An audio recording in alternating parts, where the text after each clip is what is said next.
Chapter 4 की आज हम चर्चा करेंगे, जिसका शीर्षक जो है,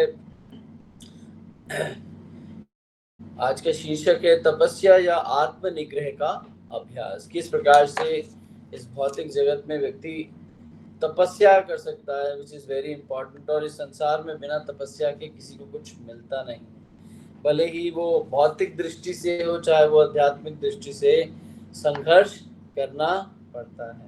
बिना संघर्ष के किसी को भी कुछ इस संसार में नहीं मिलता, तो बहुत ज़रूरी है संघर्ष करना। और भगवत गीता या कि अलग शास्त्रों से, ईशोपनिषद, भगवत गीता या श्रीमद् भागवतम में से कैसे बताया गया है कि हमें किस प्रकार की तपस्याएं करनी चाहिए जिससे हमें रिजल्ट्स मिल सके, है ना।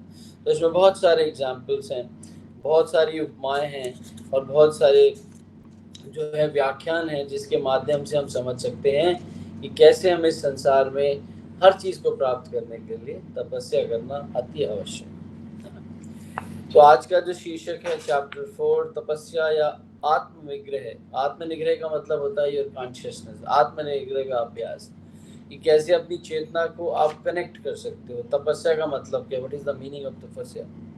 तो यहाँ पर श्रीला प्रभुपाद जी द्वारा लिखी हुई ये पुस्तक है जिसका नाम है कृष्ण भावनामृत, एक अनुपम उपहार, which is by His Divine Grace A.C. Bhaktivedanta Swami Srila Prabhupada, founder Acharya ISKCON. यहाँ पर बताया जाता है यदि मनुष्य कृष्ण भावनामृत को प्राप्त नहीं करता तो भले ही वो फिलहाल पाप कर्मों से फल से छुटकारा पा ले, किंतु यह पुनः उल्लंघन करेगा। उल्लंघन मतलब बार बार डिस्ट्रैक्ट करेगा।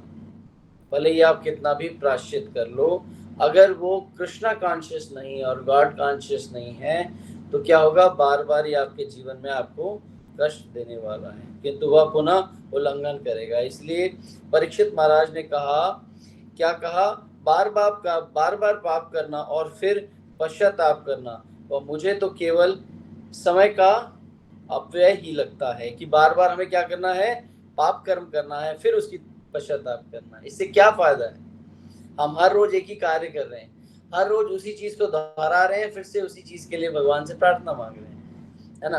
तो ये कैसे इससे बचा जा सकता है, वह मुझे तो केवल समय का अव्यय लगता है। उन्होंने यह कहा कि हाथी का उदाहरण दिया गया है जो झील में, जलाशय में अपने शरीर को अच्छी तरह से साफ करता है, किंतु जो ही किनारे पर आता है तो ही वह अपने शरीर पर धूल छिड़क लेता है और पुनः गंदा हो जाता है। तो हमारे जीवन में भी हम क्या कर रहे हैं, हाथी स्नान कर रहे हैं। हम बारंबार भगवान से प्रार्थना करते हैं कि हम ऐसे अपराधों को जो हम कर रहे हैं, या हमसे ऐसा कुछ गलती हो गई है जिसको हमें नहीं करना चाहिए, और फिर भी हम उसको बार बार दोहरा रहे हैं। भगवान कहते हैं भगवत गीता में, अगर कोई भी किया गया कार्य अनकॉन्शियसली आपसे गलती हो जाती है तो भगवान उस अपराध को माफ कर देते हैं। मगर किया गया कोई भी ऐसा अपराध जो आपको पता लग चुका है कि ये अच्छा नहीं है, अगर फिर भी हम उसको दोहरा रहे हैं तो फिर वो अपराध नहीं, वो पाप में काउंट होता है। This is the difference between अपराध एंड पाप। अपराध क्या, अननोइंगली और नोइंगली हो जाते हैं, और जिसके बारे में आपको पता नहीं है भगवान उसको क्षमा कर देते हैं। क्यों कि आपकी बिना किसी कॉन्शियसनेस के ये आपसे हो गया, उसको क्षमा कर दिया जाता है। परंतु आपके जानने के बाद कि ये कार्य गलत है, ये उचित नहीं है, तब हम उसको करते हैं तो वो काउंट हो जाता है, वो कभी समाप्त नहीं होता, उसका परिणाम तो हमें भुगतना ही पड़ता है। इसीलिए महाराज परीक्षित ने कहा, भले ही क्यों ना अपने आप को प्रायश्चित की विधि में शुद्ध कर ले, किंतु यदि वह पुनः ही वही पाप पूर्ण कर्म करता रहेगा तो इसे क्या लाभ होगा। अतः महाराज परीक्षित ने सुखदेव गोस्वामी से जो दूसरा प्रश्न पूछा वो अत्यंत महत्वपूर्ण था। तो यहाँ पर महाराज परीक्षित कौन है, यहाँ महाराज परीक्षित हैं अर्जुन के पड़ पोते, उनके ही वंशज हैं। और वो किससे पूछ रहे हैं, यहाँ पर पूछा जा रहा है व्यासदेव जी के पुत्र से पूछा दे रहा है, किनसे, सुखदेव गोस्वामी जी से। तो इसीलिए महाराज परीक्षित ने कहा कि भले ही अपने आप के प्रायश्चित की विधि को शुद्ध कर लें, किंतु यदि वह पुनः ही पाप पूर्ण कर्म करता है तो उसे क्या लाभ होगा। अतः महाराज परीक्षित ने सुखदेव गोस्वामी से जो दूसरा प्रश्न पूछा वह महत्वपूर्ण था। भौतिक प्रकृति में गुणों द्वारा उत्पन्न सारे कल्मश से मनुष्य अत्यंत किस प्रकार मुक्त हो सकता है। कि चलो ये आना जाना तो लगा रहेगा, बार बार पाप करना, बार बार शुद्ध होना, बार बार पाप करना, बार बार शुद्ध होना, ये आना जाना तो लगा रहेगा, परंतु इसे कैसे निकला जा सकता है? तो यहाँ पर यदि उसे मुक्ति नहीं मिलती तो ऐसे पश्चाताप करने का लाभ क्या है? हम लोग इस संसार में क्या कर रहे हैं? बार बार अपराध करते हैं, बार बार द्वेष करते हैं, ईर्ष्या करते हैं। भक्त का एक सिद्धांत तो होता है, पर दुखे दुखी और पर दुखे दुखी होता है, पर सुखे सुखी होता है। तो ये क्या है बेसिकली? ये ऐसा नहीं है केवल घर से बाहर है, घर के अंदर भी ऐसा ही होता है, घर के बाहर भी ऐसा ही होता है। ऐसा आप नहीं कह सकते कि मेरे परिवारजन है वो दुखी होंगे तो मैं दुखी हूँ, ऐसा नहीं है। अगर भक्त है तो एक पशु के भी दुख होने पे उसे दुख होता है। वो जीव हत्या नहीं कर सकता, क्यों? उसको दुख हो रहा है कि मैं पशु को भी कैसे मारूं। जीवो दया, ये क्या लक्षण है एक भक्त के? जीवो दया, वो तो चींटी को भी नहीं मार सकता, दूसरे मनुष्य को तकलीफ देना तो बहुत दूर की बात है। यहाँ से हमें पता चलता है कि क्या हमारे लक्षण भक्त वाले हैं या अभक्त वाले। यहाँ से लक्षणों का अनुभव होता है। अगर आपके समक्ष कोई ऐसा व्यक्ति है जो परेशान हो रहा है, दुखी हो रहा है, और आपको उसके दुख से कोई सहानुभूति नहीं है, तो इसका मतलब आप में भक्तों वाले लक्षण नहीं है। क्यों? क्योंकि भगवान का नाम है विभु और भक्त का नाम है अणु। विभु मतलब पूर्ण, अणु मतलब अंश। अगर विभु में जो लक्षण है वही लक्षण अणु में पाए जाते हैं, परंतु अगर अणु विभु से जुड़ा हुआ नहीं है तो वो लक्षण भी समाप्त हो जाते हैं। तो कहने का मतलब जैसा पिता वैसा पुत्र।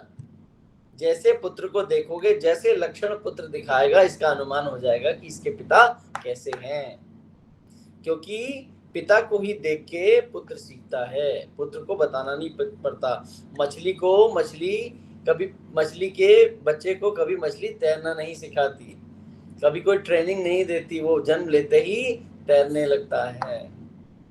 आप समझ रहे हैं? इसी तरीके से जिराफ जो है, जिराफ जब अपने बच्चे को जन्म देती है तो वो खड़ी होके बच्चे को जन्म देती है, और जैसे वो गिरता है जमीन पे धम आके गिरता है। जिराफ अपने बच्चे को जोर से लात मारती है, बच्चा सटपटा के उठ जाता है कि ये क्या हुआ, अभी तक तो किसी ने ऐसी मार नहीं खाई थी किसी से। फिर से वो गिरता है, फिर से जिराफ फिर एक किक मारती है, फिर वो खड़ा हो जाता है, फिर गिर जाता है, फिर जिराफ बार बार उसे किक करती है। अंत में जिराफ के बच्चे को पता चल जाता है कि अगर मैं फिर बैठ गया तो जिराफ मुझे किक मारेगी, और फिर वो क्या करता है, वो चलना शुरू कर देता है, और जिराफ खुश हो जाती है कि चलो मेरे बच्चे को मैंने चलना सिखा दिया। उसी तरीके का एक भक्त होता है, भक्त अपने बच्चों को ऐसे ही सिखाता है, हर पग पे उसको चलना सिखाता है कि आध्यात्मिक जीवन में चलना कैसे है। अगर तुम नहीं चलोगे तो क्या होगा, ये माया की किक तुम्हें पड़ती रहेगी। अगर तुम आगे प्रगति नहीं करोगे तो माया बार बार तुम्हें मारती रहेगी, कोई किक मारेगा, कोई हाथ मारेगा, मतलब माया की थपेड़े तुम्हें सहनी पड़ेंगी। मगर आध्यात्मिक जगत में अगर तुम चलने लगोगे तो ये मार तुम्हें नहीं पड़ेगी। ये एनालॉजी है स्टोरी की। तो एक पिता भक्त अपने पुत्र भक्त को सिखाता है कि अगर तुम संसार में आध्यात्मिक केंद्र में नहीं जाओगे, अगर आध्यात्मिक चेतना में आगे नहीं बढ़ोगे, कॉन्शियसनेस को नहीं बढ़ाओगे, तो इस संसार तुम्हें किक मारेगी। हो सकता है पुत्र को पति को पत्नी सताए, पत्नी को पति सताए, या पति को ऑफिस में बॉस सताए, कुछ भी हो सकता है। किसी भी फॉर्म में इस भौतिक जगत में आपको कष्ट सहना पड़ सकता है। प्रॉब्लम इज दिस कि हमारा जो पाथ है वो ठीक नहीं है। We are in a wrong direction. If you are in a right direction, आपको ये इजीली आप उससे गो थ्रू हो जाओगे। रीजन इसका बहुत सुंदर है। कई बार हम बुलेट कार्ट में बैठे हैं, आप लोग सभी लोग, आप लोग उसमें बैठे होंगे, क्या उसे कहते हैं, इसको कहते हैं बुलेट कार्ट को, कि बैलगाड़ी। बैलगाड़ी में जब हम जा रहे होते हैं तो रास्ता कई बार ऊबड़ खाबड़ आता है, कई बार प्लेन आता है, फिर भी उस रास्तों का पता चलता है कि कैसे जर्क्स लग रहे हैं। मगर उसी बुलेट कार्ट की जगह आप किसी मर्सिडीज में बैठ के जाएं तो आपको बिल्कुल पता नहीं चलेगा कि यहाँ खड्डे भी थे, यहाँ रास्ता खराब भी था। क्यों? वहां पर हम मर्सिडीज में बैठे हुए हैं। इसी प्रकार से बुलेट कार्ट की उपमा, बैलगाड़ी की उपमा भौतिक जगत से दी जाती है, और मर्सिडीज की उपमा आध्यात्मिक जगत से दी जाती है। जो व्यक्ति भौतिक जगत में बैठा है भौतिक जगत की बैलगाड़ी में बैठा है, उसको खड्डों का भी अनुमान होगा, उसको उठते गिरते पड़ते कमर में दर्द होते हुए डेस्टिनेशन तक पहुंचेगा। परंतु कोई आध्यात्मिक मर्सिडीज में बैठा है, उसको रास्तों का अनुमान नहीं होगा। रास्ते वही हैं, कभी खुशी कभी गम, तररम पम पम, तो ये चलता रहेगा। परंतु जो रास्ता है वही है, सिर्फ गाड़ी बदलने की देर है। व्यक्ति का जीवन भी होता है, मृत्यु भी होती है, और उस मृत्यु जीवन के पथ पे उसे चलना भी पड़ता है। सबका परिवार होता है, सबका दफ्तर होता है, सबके काम होते हैं, फाइनेंशियल एड्स होती हैं, बहुत कुछ होता है, मेडिकल नीड्स होती हैं। ये रास्ता बिल्कुल सबके लिए समान है। फर्क इस पे पड़ता है कि कौन बैलगाड़ी में बैठा है और कौन मर्सिडीज में बैठा। जो बैलगाड़ी में बैठा है उसको कष्ट ज्यादा होंगे, और जो मर्सिडीज में बैठा है उसको कष्ट कम होंगे। ये डिफरेंसेस आ जाते हैं। आगे बताते हैं, इसके उत्तर में सुखदेव गोस्वामी ने कहा, अन्य कर्मों के द्वारा सकाम कर्मों को शमित मात्रा में करने के लिए किसी के कष्टों का अंत नहीं होता। उदाहरणार्थ, संयुक्त राष्ट्र संघ विश्व में शांति स्थापित करना चाहते हैं का प्रयास कर रहे हैं, लेकिन यह युद्ध को रोक नहीं सकता। हम कितने भी केंद्र बना लें, हम कितनी भी संस्थाएं बना लें, युद्ध को रोका नहीं जा सकता, और युद्ध को कोई रोक नहीं पाया। युद्ध बारंबार होता रहता है। प्रथम विश्व युद्ध के बाद राजनीतिज्ञों ने क्या किया, नेशनल क्या बनाया, लीग ऑफ नेशंस बनाया। तब द्वितीय युद्ध विश्व युद्ध आधम का, कि इस लीग के बनाने के बाद फिर से विश्व युद्ध आ गया। किसके लिए बनाया गया था, कि आगे युद्ध नहीं होगा, परंतु उसके बनाने के बाद भी युद्ध हो गया। तब द्वितीय विश्व युद्ध आधम का, लेकिन युद्ध तो अभी भी हो रहा है। आज की शतक में भी, आज भी देखें तो युद्ध चल रहा है। कहीं पाकिस्तान इंडिया का युद्ध चल रहा है, ये खत्म होता है तो रशिया का युद्ध आ जाता है, वो खत्म होता है तो किसी और का युद्ध था। वास्तविक उद्देश्य युद्ध को रोकना है। हम कुछ भी कर लें, हम युद्ध रोकना चाहते हैं। यहाँ बाहर सेनाएं लड़ रही हैं, किसके लिए, बॉर्डर को बचाने के लिए। यहाँ हम अपने परिवार से ही लड़ रहे हैं, बॉर्डर बचा के कर क्या लेंगे। हमने अपने ही परिवार को नष्ट कर दिया है युद्ध करने के माध्यम से। हम अपने बॉर्डर के अंदर ही आपस में लड़ रहे हैं, शहरों में लड़ रहे हैं, शहरों के बाद केंद्रों में लड़ रहे हैं, छोटे छोटे कस्बों में लड़ रहे हैं, सोसाइटीज में लड़ रहे हैं। आरडब्ल्यूए फाइट करती है, आरडब्ल्यूए के बाद जो रेसिडेंट्स हैं वो आपस में फाइट करते हैं, और रेसिडेंट्स जो फ्लैट में एक व्यक्ति रह रहा है अपने परिवार के साथ, वो भी आपस में लड़ता है। तो आप बताओ युद्ध कहाँ नहीं है, हर जगह युद्ध है। युद्ध कहीं छोटा है, युद्ध कहीं बड़ा है, मगर युद्ध हर जगह। लेकिन यह नहीं रोका जा सकता, नहीं रोका जा सकता। लेकिन अवसर मिलते ही फिर एक युद्ध छिड़ जाता है। पाप कर्मों एवं प्रायश्चित का चक्र ऐसे ही चलता रहेगा। हम फिर युद्ध करेंगे, फिर माफी मांगेंगे, फिर युद्ध करेंगे। वास्तव में हम कष्ट तथा युद्ध से मुक्त होना चाहते हैं, लेकिन ऐसा हो नहीं पाता। क्यों नहीं हो पाता, इसका बहुत बड़ा रीजन है। हम फाइट से मुक्त क्यों नहीं हो पाते, हर समय हमें युद्ध क्यों दिखाई देता है। आज हम सोचते हैं युद्ध नहीं करेंगे, कल फिर एक युद्ध के लिए खड़े हो जाते हैं। आज फैमिली में कोई डिस्प्यूट्स हो जाते हैं, मान लीजिए बेटे में और पिता में एक युद्ध छिड़ जाता है, और शाम को वो निर्धारित करते हैं कि आज के बाद मैं अपने पिता को ऐसे शब्द नहीं कहूंगा। जब पुत्र भी निर्धारित करता है कि मैं अपने बेटे को आज के बाद ऐसे शब्द नहीं कहूंगा। पति अपनी पत्नी के लिए सोचता है कि आज से मैं उसको ऐसे नहीं सताऊंगा, या पत्नी सोचती है कि अब से मैं अपने पति को ऐसे कठोर शब्द नहीं कहूंगी। फिर भी क्या होता है, प्रतिदिन पल पल यही घटता रहता है, हम कभी नहीं बदल पाते। इसका रीजन क्या है, हम यहाँ क्यों युद्ध कर रहे हैं, इसका बहुत बड़ा रीजन है। और इस युद्ध से मुक्त क्यों नहीं हो पा रहे। आगे बताते हैं, सुखदेव गोस्वामी ने कहा कि एक युद्ध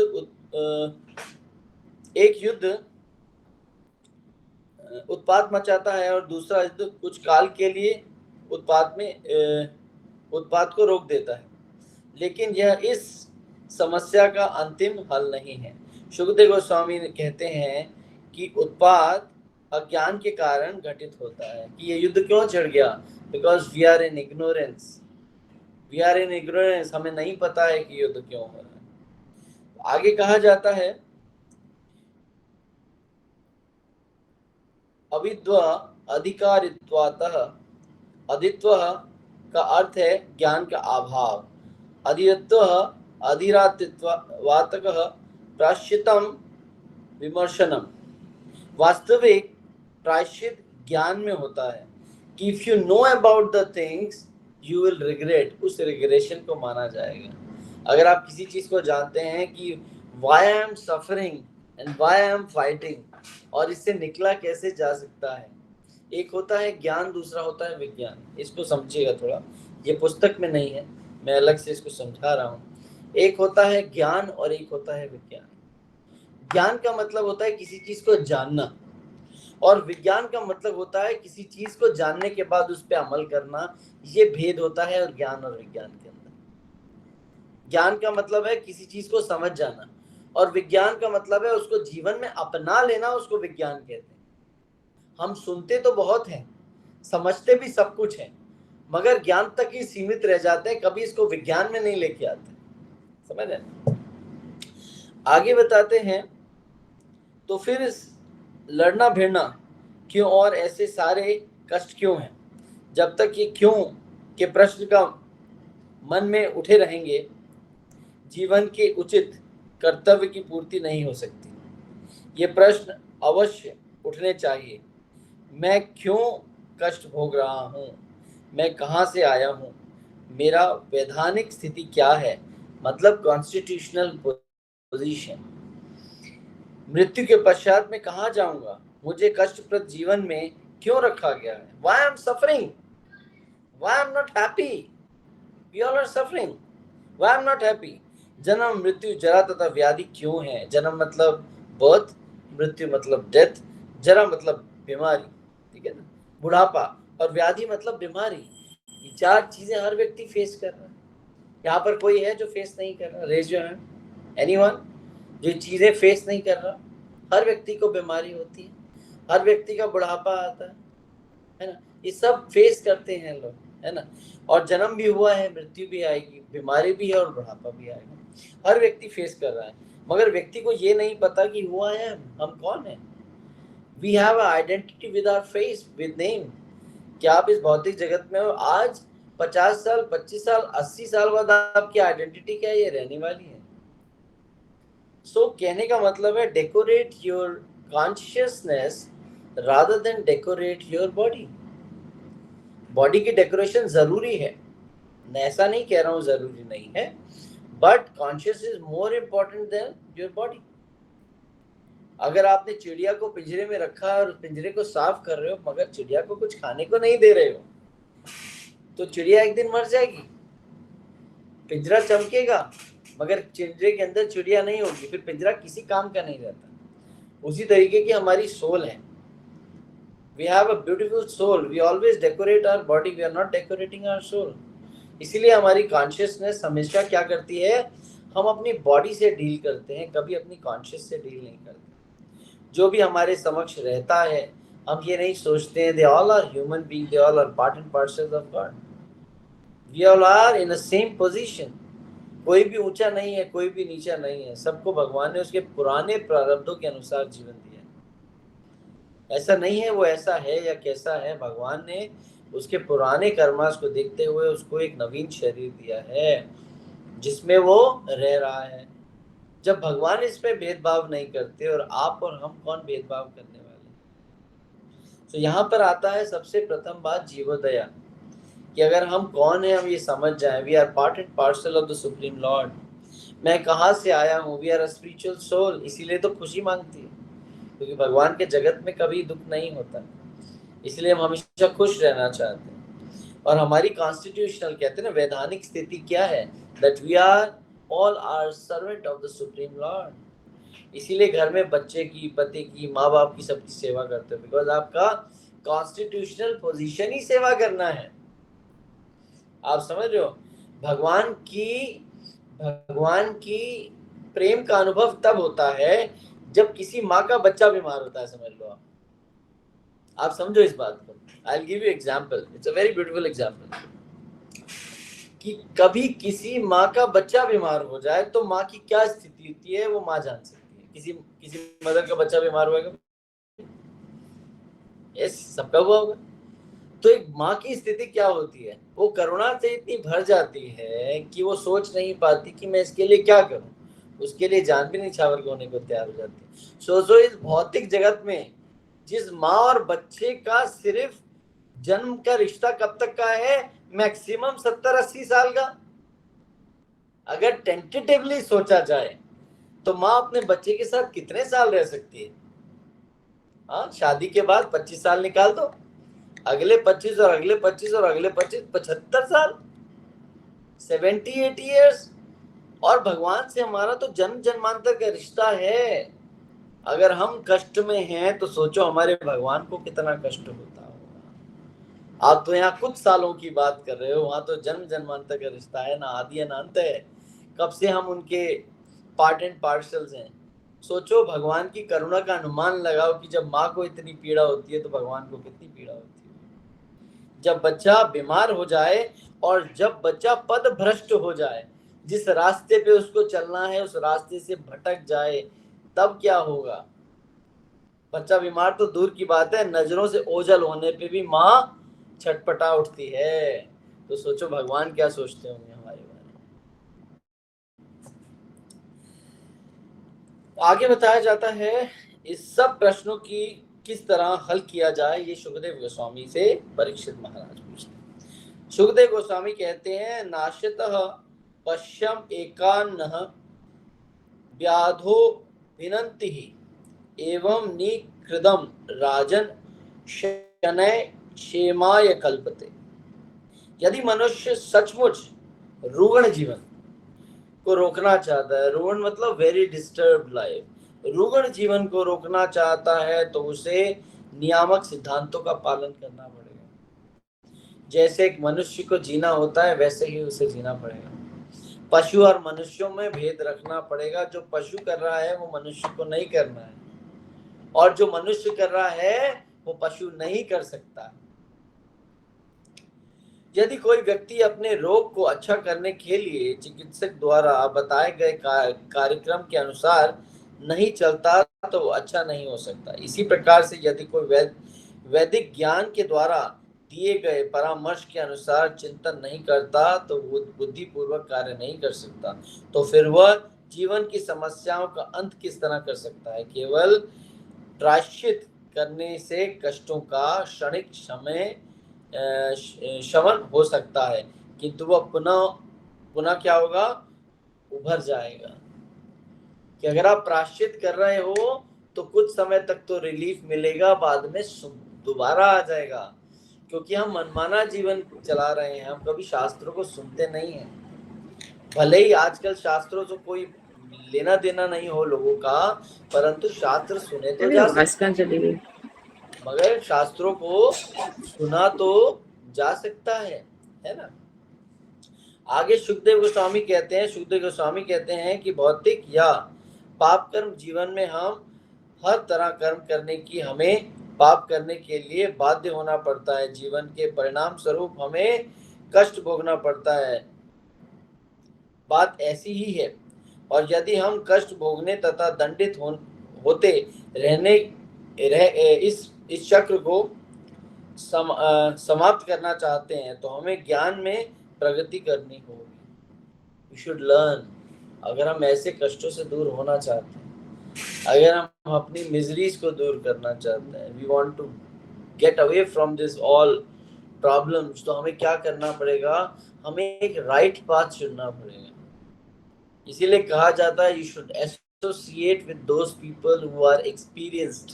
कहते हैं ना, किसी भी काम को करने के लिए ऐसे अनुभवी व्यक्ति के पास जाओ जिसको इसका अनुभव हो, जिसने जीवन जिया हो। परंतु वो अपना अनुमान लगाते हैं। अपना अनुमान कैसे लगाते हैं? एक एग्जाम्पल देता हूं। एक शिष्य था, उसको किसी ने बताया कि भाई फला कोई गुरुजी है। शिष्य नहीं था, पति पत्नी थे। तो उनको किसी गुरुजी का पता बताया गया, जाओ गुरुजी के पास, वो आपका समाधान निकालेंगे। गुरुजी के पास पति पत्नी गए, बोले हमारी आपस में बनती नहीं, हम डिवोर्स लेना चाहते हैं। तो गुरुजी ने बोला अच्छा, तो मैं तुम्हें एक नाम देता हूँ, उस नाम के पते पे जाओ और उस व्यक्ति से परामर्श ले लो। गुरुजी ने अपने एक शिष्य का पता दिया, उनसे वो परामर्श लेने चले गए। जब उन्होंने परामर्श लिया, 1 या 2 दिन परामर्श लेने के बाद उन्होंने कहा उस व्यक्ति से, कृपया आप मुझे अपना परिचय दें, आप कौन हैं? तो उन्होंने अपना परिचय दिया, मैं फला फला व्यक्ति हूँ। और बोला आपका परिवार? उन्होंने कहा मेरी पत्नी और मेरे बीच में डिवोर्स हो चुका है और मेरे बच्चे मेरी पत्नी के साथ रहते हैं। तो उसने उस समय कोई प्रतिक्रिया नहीं जताई। वो वापस उसी गुरुजी के पास गया जिन्होंने उनके पास उन्हें भेजा था। बोले गुरुजी आपने ऐसे व्यक्ति के पास दे दिया जो अपना घर नहीं बचा पाया, वो हमारे बारे में क्या परामर्श देगा? तो गुरुजी ने बोला ठहरो, सुनो और ध्यान से परख के जवाब देना। क्या तुमने ब्रह्मचार्य जीवन जिया था 25 साल शादी से पहले? बोले हाँ। तुम्हें उसका अनुभव है। उसके बाद तुमने गृहस्थ जीवन जिया शादी वाला? बोले हाँ, हमें उसका भी अनुभव है। क्या तुमने शादी के बाद डिवोर्स होने वाला जीवन जिया जिसका अनुभव तुम्हें है? बोले नहीं, इसका अनुभव तो हमें नहीं है। तो बोले मैंने जिस व्यक्ति के पास तुम्हें भेजा था उसको 3 बातों का अनुभव है, बिना शादी के कैसे रहते हैं, शादी के बाद कैसे रहे और शादी टूटने के बाद कैसे होता है। तो वो तुम्हें तीसरा अनुभव बताएगा कि अगर शादी टूट गई तो उसके परिणाम कितने घातक होते हैं, वो तुम्हें बताने के लिए भेजा था। मगर हमने क्या किया, अपनी बुद्धि लगाई कि जिसने खुद का घर नहीं बचाया वो हमारा घर कैसे बचाएगा। हालांकि वही आपका घर बचा सकता है क्योंकि उसने अनुभव किया कि पत्नी के चले जाने से, बच्चे के चले जाने से जीवन में कितनी सारी समस्याएं उत्पन्न हो जाती, रिग्रेशन आ जाता है। तो इसलिए कभी भी किसी अनुभवी व्यक्ति के पास जाना हो तो उस पर संकोच नहीं करना चाहिए। तो इसलिए कहा जाता है go to those people who are experienced about knowledge, go and ask him, है ना। तो आगे बताते हैं इन शब्दों के प्रश्न। सॉरी, सुखदेव गोस्वामी कहते हैं कि भौतिक या पाप कर्म जीवन में हम इस तरह कर्म करते हैं कि हमें पाप करने के लिए बाध्य होना पड़ता है। We are forced to do so many things, जिसके परिणाम स्वरूप हमें कष्ट भोगना पड़ता है। हम ऐसे काम कर जाते हैं जिसकी वजह से हमें रिग्रेशन होता है, हमें फेस करना पड़ता है। बात ऐसी ही है। और यदि हम कष्ट भोगते हैं तथा दंडित होते रहते हैं, इस चक्र को समाप्त करना चाहते हैं, तो हमें ज्ञान पे प्रगति करनी होगी। सामान्य लोग या कर्मी सकाम कर्म करता है तो थोड़ा भोग फल पाने के लिए काम करते रहते हैं और पुनः कष्ट भोगते रहते हैं। इस तरह इस कर्मियों की समस्याएं कभी खत्म नहीं होती, है ना, हो पाती। इसलिए सुझाव दिया गया है कि मनुष्य ज्ञान के पद पर ऊपर उठे, जैसा कि श्रीमद् भागवतम में संस्तुति की गई है। इसके लिए पहली आवश्यकता है कि तपस्या को स्वीकार करना होगा। Now will come to the conclusion. तपस्या है क्या?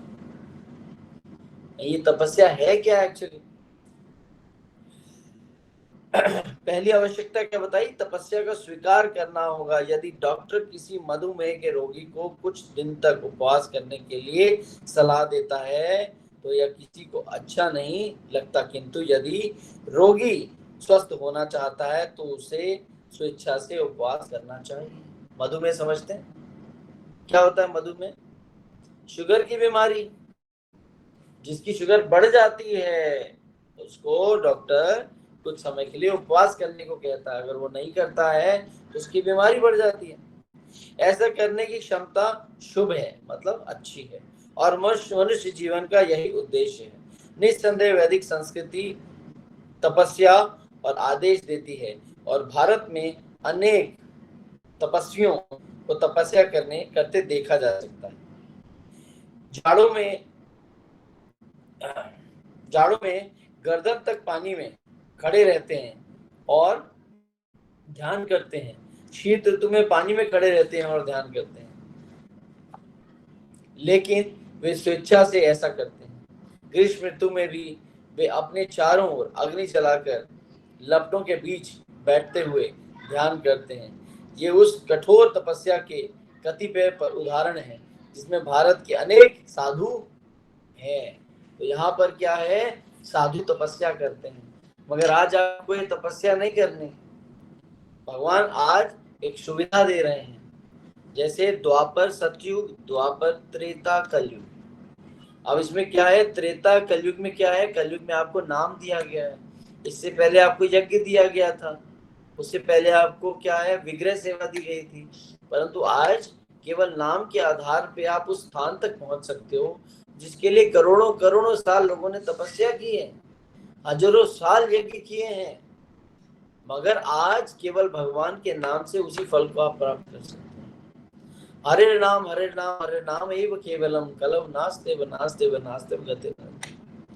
कि कल हरे नाम 3 बार बोला गया, हरि का नाम हरि का नाम हरे नाम हरे नाम केवलम कलव नास्ते व नास्ते व नास्ते गति नंता, कि इसके अलावा कोई गति है ही नहीं। अगर यज्ञ में भी आप बैठ जाते हो तो घी कितना प्योर है, नोबडी नोज। हवन सामग्री कितनी प्योर है, नोबडी नोज। जो यज्ञ करने आया ब्राह्मण है वो कितना प्योर है, नोबडी नोज। बाजार में घी खरीदने जाते हो तो दुकानदार कहता है पूजा वाला घी दूं या आरती वाला, पूजा वाला घी दूं या खाना वाला घी दूं।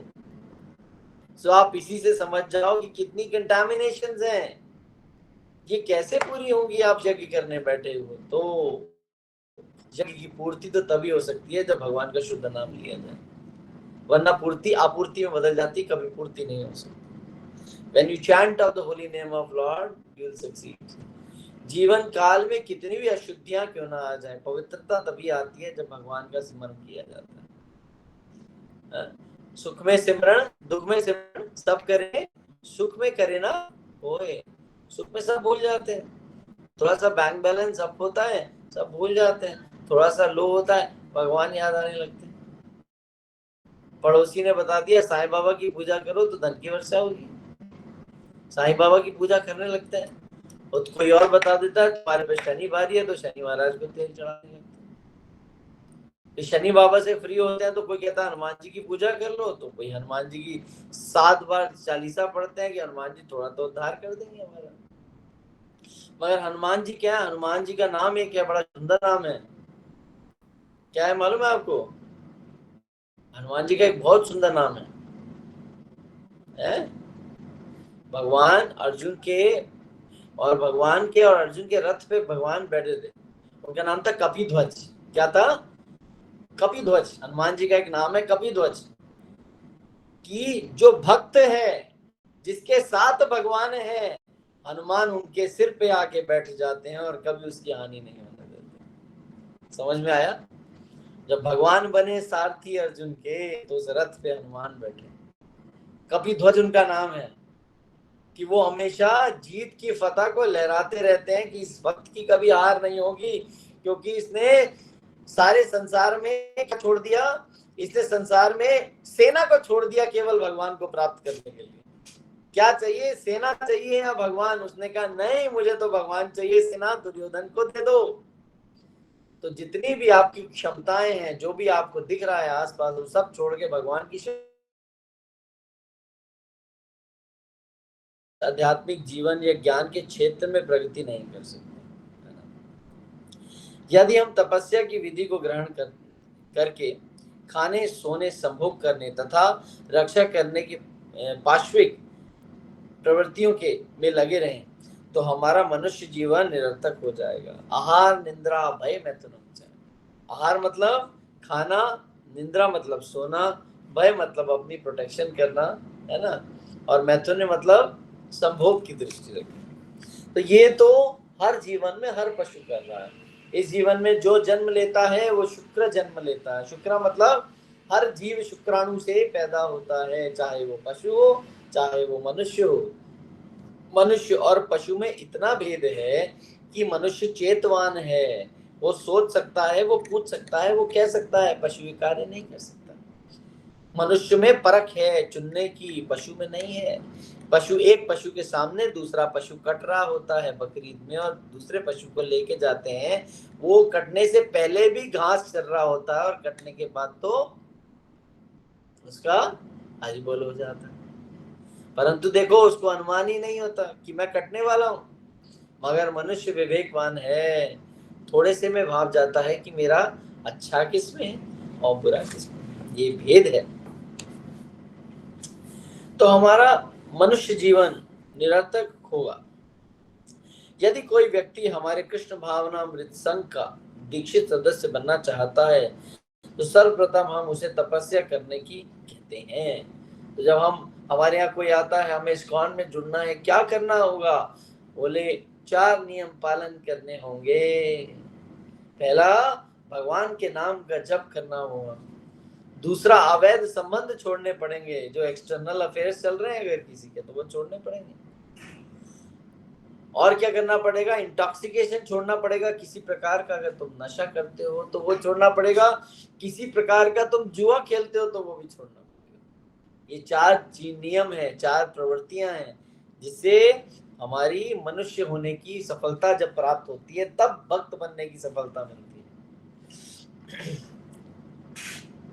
सो सर्वप्रथम हम उसे तपस्या करने के लिए कहते हैं। तत्पश्चात देशों में अवैध मैथुन, नशा, मांसाहार, द्रुत कीड़ा मतलब गैम्बलिंग छोड़ देने की सबसे बड़ी तपस्या है। कहाँ पर? पाश्चात्य जगतों में। इंडिया में नहीं, इंडिया से बाहर ये सब बहुत मुश्किल है। यद्यपि हमें इन्हीं तपस्याओं की आवश्यकता होती है, लेकिन इसका पालन कर पाना भी अत्यंत कठिन है। इंग्लैंड में एक राजसीय धनी व्यक्ति ने एक वैष्णव गुरु भाई से पूछा, स्वामी जी क्या आप मुझे ब्राह्मण बना सकते हैं? स्वामी जी ने उत्तर दिया, क्यों नहीं, तुम्हें केवल इन 4 सिद्धांतों का पालन करना होगा। अवैध मैथुनी तथा का त्याग करना होगा, नशे का त्याग करना होगा, जुआ ना खेलना और मांसाहार बंद करना होगा। उस ब्रिटेन वासी ने उत्तर दिया, असंभव है। क्या है? ब्रिटेन वासी ने कहा क्या? असंभव। क्योंकि उनके जीन्स में है ये, वो शुरू से करते आ रहे हैं। ये पाश्चात्य जगत की विधि है। बहुधा भारतवासी बद्ध पुरुष पश्चिम में इन्हीं लोगों को सीखने के लिए आते हैं और इस तरह वे अपने को प्रगतिशील समझते हैं। क्या होता है? इंडियंस भी बाहर चले जाते हैं और क्या होता है, ना वो घर के रहते हैं ना वो घाट के रहते हैं, वो बीच में लटक रहे होते हैं। ना तो वो इंडियन रह जाते हैं ना वो विदेशी बन पाते हैं। लेकिन वे उस संस्कृति को भूलकर दूसरी भिन्न शैली सीखकर स्वीकार करने के लिए अमेरिका आते हैं। किंतु वास्तविकता तो यह है कि यदि कोई मनुष्य आध्यात्मिक ज्ञान में आगे बढ़ना चाहता है और जीवन में समस्त समस्याओं का निदान चाहता है तो उसे तपस्या अर्थात आत्मनिग्रह एवं स्वयं के लिए जीवन को स्वीकार करना होगा। कैसे आध्यात्मिक जीवन को स्वीकार करना होगा? एक्चुअली बात यह है कि हमको पता ही नहीं है कि आध्यात्मिक जीवन है क्या और ये तपस्या क्या है जिसे हमें स्वीकार करना होगा। अभी क्या है ना, तपस्या एक समस्या है जिसको कोई स्वीकार करना नहीं चाहता है ना। कितने लोग मानते हैं कि संसार कहता है तपस्या एक समस्या है? Raise your hand. तपस्या एक समस्या है। अगर किसी की पत्नी का नाम तपस्या है तो सॉरी, माफ करना। तो तपस्या एक समस्या है कि कोई व्यक्ति किसी चीज को छोड़ना नहीं चाहता, खास तौर से अपनी लग्जूरियस लाइफ को छोड़ना नहीं चाहता। आप समझ रहे हैं? कंफर्ट जोन से बाहर नहीं आना चाहता, मगर किसी भी विशेष चीज को प्राप्त करने के लिए कठोर श्रम तो करना पड़ता। अगर मैं यहाँ किसी को बोलूं कि कौन चाहता है कि वो 1 करोड़ रुपीस का मालिक बन जाए, 1 crore in 7 days, raise your hand. Who wants to be owner of 1 crore rupees? Everybody says, प्रभु जी हम हैं, हमें बड़ी समस्या है, हमें बड़ी दुखी हो रहे हैं, हम परेशान हो रहे हैं। हर व्यक्ति राजी हो जाएगा। वो बोलेगा बताओ क्या करना है। उसको हम जो चैलेंज देंगे वो करने को तैयार हो जाएगा। 1 करोड़ रुपए का सवाल है। 1 करोड़ तो भक्ति के आगे बहुत मामूली चीज है। सोचो जब 1 करोड़ के लिए इतना श्रम कर सकते हो तो सोचो भक्ति, भगवान का प्रेम प्राप्त करने के लिए हजारों साल मुनियों ने तपस्याएं की हैं, ऐसे थोड़ी ना प्राप्त हो जाता है। ये क्या मूल्य है? 1 करोड़ रुपए भक्ति के सामने क्या है? कुछ भी नहीं है। मगर इसके लिए सब तैयार हो जाएंगे। यही है हमारी अपूर्ण बुद्धि, यही हमारी अपूर्ण बुद्धि कि हम उस तत्व का मूल्य समझ नहीं पा रहे हैं। जैसे जैसे कोई एक व्यक्ति है जिसके सामने बहुत बड़ा, बहुत महंगा एक वाद्य दे दिया जाए, जिसको उसके बारे में पता नहीं है ना, उसके लिए वो एक टुकड़ा है। मगर किसी ऐसे को दे दिया जाए जिसे म्यूजिक का ज्ञान है, वो बोलेगा अरे वाह, इसकी तो मैं इसके सपने देखता था, ये मुझे वाद्य मिल गया, मैं इसे बजाऊंगा। तो पहले उसको समझना पड़ता है, उसको सीखना पड़ता है कि एक्चुअली ये है क्या, भक्ति क्या है, तपस्या क्या है। देन यू नो दैट, फिर उसको करने में आनंद आता है।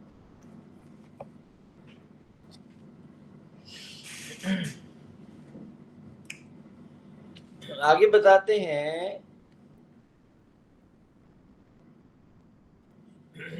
कहाँ थे, मैं भूल जाता हूँ। I'm really sorry.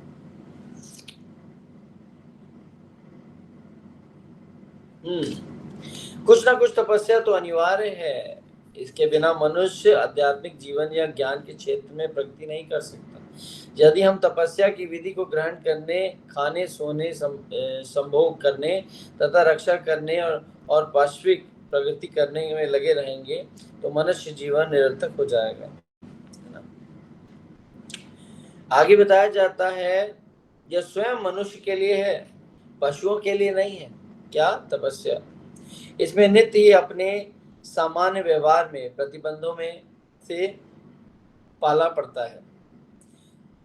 हम कानून भंग करने की बात के बिना, कानून भंग किए बिना बाएं से कार नहीं चला सकते। अमेरिका में दाएं की तरफ कार चलाई जाती है, या लाल बत्ती पर पार नहीं कर सकते। किंतु यदि कुत्ता सड़क की बाईं ओर चल रहा है तो लाल बत्ती होने पर भी वो सड़क लांघ जाता है। कौन? जिसको पता नहीं है वो लाल बत्ती को लांघ जाता है। किसको पता चलता है? मनुष्य को पता चलता है। अगर कुत्ता ही उस लाल बत्ती पे खड़ा है तो वो लांघ जाएगा, उसको नहीं पता। उदाहरण दिया गया है, तो उसे दंड नहीं दिया जा सकता क्योंकि वह पशु है। अतएव कानून मनुष्यों तथा पशुओं में अंतर करता है, क्योंकि यह मानी हुई बात है कि मनुष्यों में उन्नत चेतना होती है।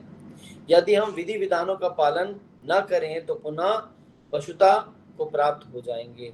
स्पष्ट है कि स्वतंत्रता का गुणगान गाकर नियंत्रित जीवन के विरोध में विज्ञापन किया जाता है, लेकिन जो मनुष्य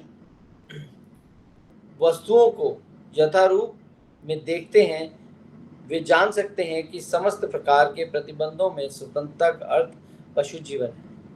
अतएव शुकदेव गोस्वामी तपस्या की संस्तुति करते हैं या इस जीवन की समस्याओं से वास्तविक स्वतंत्रता चाहते हैं तो हमें तपस्या का जीवन अपनाना चाहिए।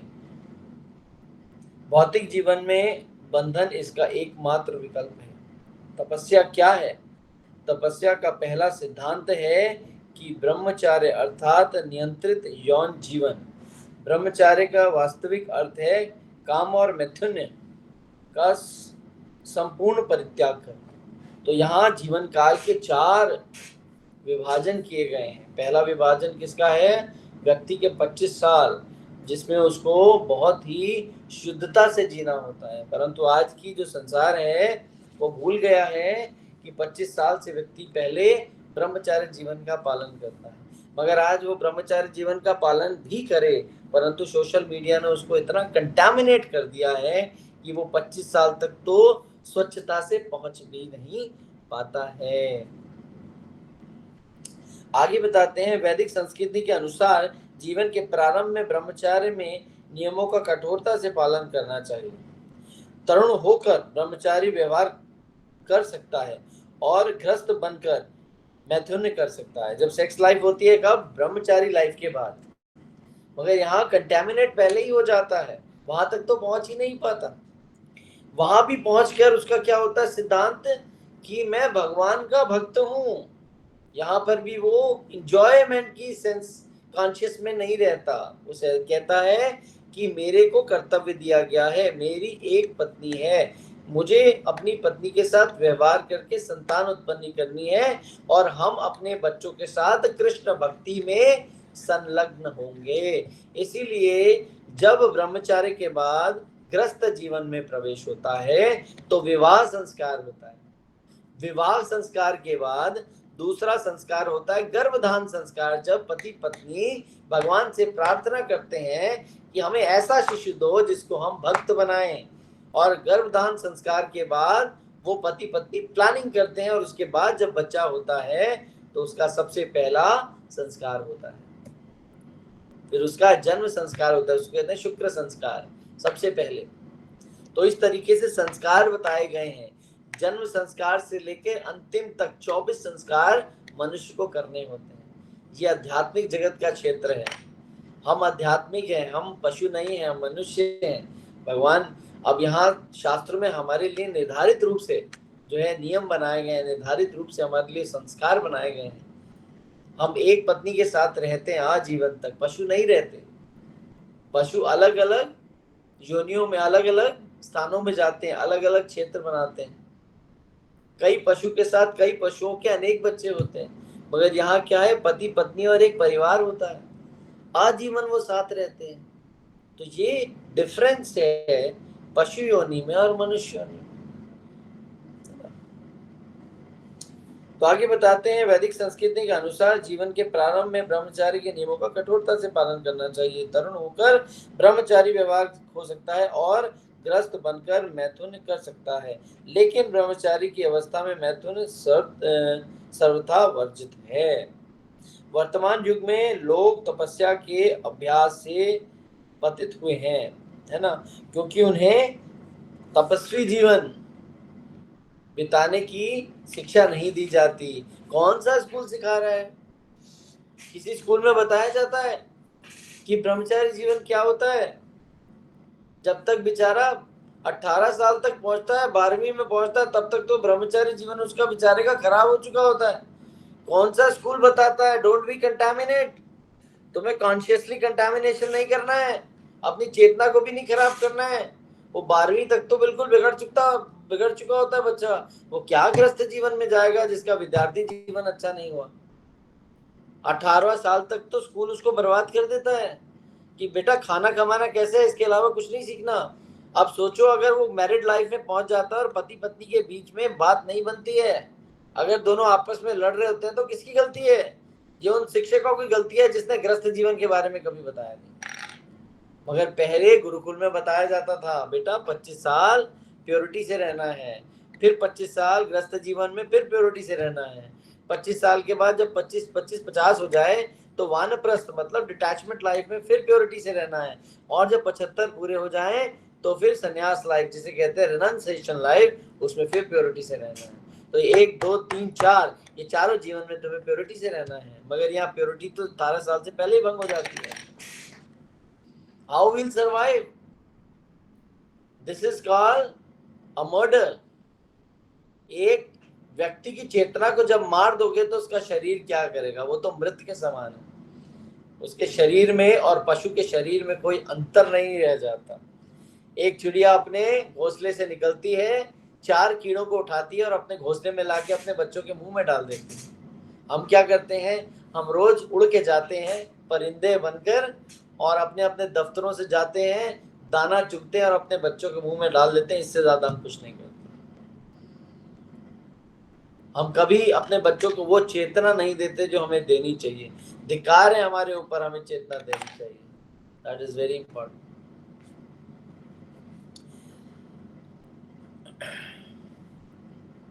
आगे बताते हैं।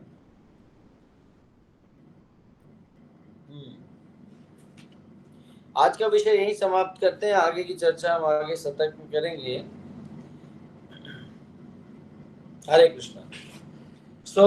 किसी का कोई प्रश्न है मुझसे पूछ सकते हैं, नहीं तो तब तक मैं थैंक यू बोल देता हूँ सारे डिवोटीज को जो कि हमारे साथ जुड़े हैं क्लास में। Deepak Chaudhary ji, thank you very much for joining. Deepak ji आपका बहुत बहुत धन्यवाद। और ये Madhuk Mata ji, thank you very much. Radhe Radhe. और ये बिलियनियर जिम से हैं ख्याति जी या फिर उनके brother. Thank you very much for joining. आपका बहुत बहुत धन्यवाद फॉर ज्वाइनिंग। और आपका कोई किसी का प्रश्न है तो आप पूछ सकते हैं और can ask your question. Insta